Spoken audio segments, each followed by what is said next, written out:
Naghahanap ba kayo ng bahay na modern na newly construct na meron 270 square meters lot area and 400 square meters floor area? Ayan, na malapit sa SMBF, SM Sukat at SM Bikutan. Baka gusto nyo mag-shopping, malapit yan dyan. So ayan guys, tara, sukin natin itong bahay na to. Ayan. Pagpasok natin, ito kagad carport. Naka-automatic gate na to guys ha. Carport kasya dito. Mga tatlong sedan kasya dito. Tapos ito, sa kaliwa ko, garden. Ayan. Mamaya, babaybayin natin itong lugar na to. Itong papasok na to. Kaya pasok naman tayo sa may loob ng property. Ayan. Kita nyo naman. Yung pintuan, solid na solid. Guys nga pala, newly construct tong bahay na to. Kaya kung kayo ang makakabili nito, kayo makakabinyag dito. Yan, ito na agad living area. Pagpasok na pagpasok. Hindi naman high ceiling yan guys. Kaya hindi mainit sa loob. Plus yung pintura pa, masarap sa mata. Tapos dito, kung para sa akin lang pwede na dito yung dining area. Yan sa laki nito. Tapos dito, may countertop or minibar. Yan, pwede dyan mag-display ng mga alak, mag-inom. Yan. Ito naman yung kitchen area. May stove, may exhaust, may mga ano pa yan, lagayan, shelves, tapos may mga modular cabinet. Yung bagong-bago yan. Sink. Tapos dito, sa tingin ko, ano to? Rep. Pwede dito rep. Yan. Mga cabinets yan guys, kaya hindi kayo maubusan sa storage. Tapos yung mga bintana nito guys, magnet na yung screen. Yan, magnet na yan. Tapos may isang room dito na pwede sa servant room, pwedeng mga elders, mga matatanda, para hindi na umakyat. Sakto lang to para sa mga seniors, lolo't lola, pwede na to. So yun guys, may CR na rin dito sa room na to, para yung mga matatanda hindi na mahirapan lumabas. Yan. May sink, may toilet bowl, may shower, may offset na din yan guys. Yan, kita nyo naman, bagong-bagong gawa to guys, kaya kung kayo makakabilin to, kayo makakabinyag dito. So tara, get tayo ngayon sa second floor. So ayun guys, dito ngayon tayo sa may second floor. Malawak din to. Ano?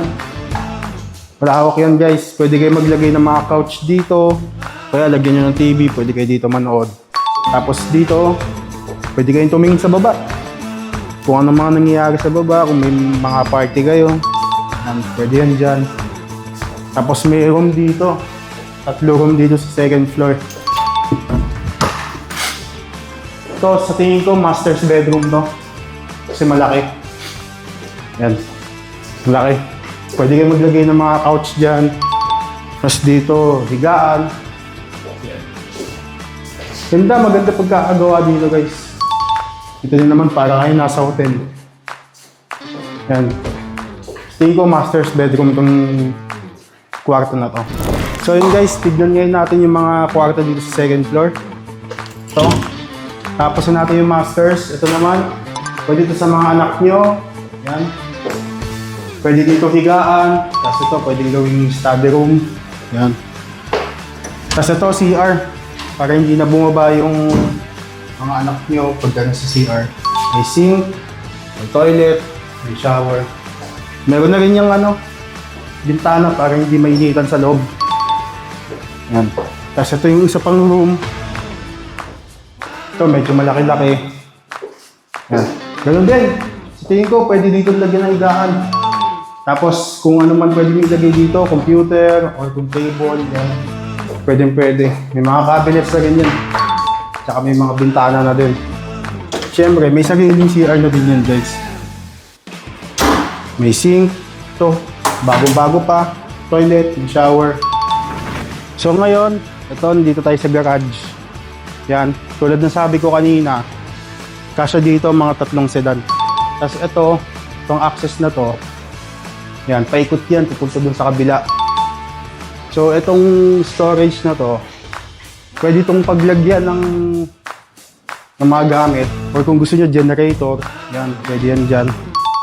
Tapos ito, maid's room.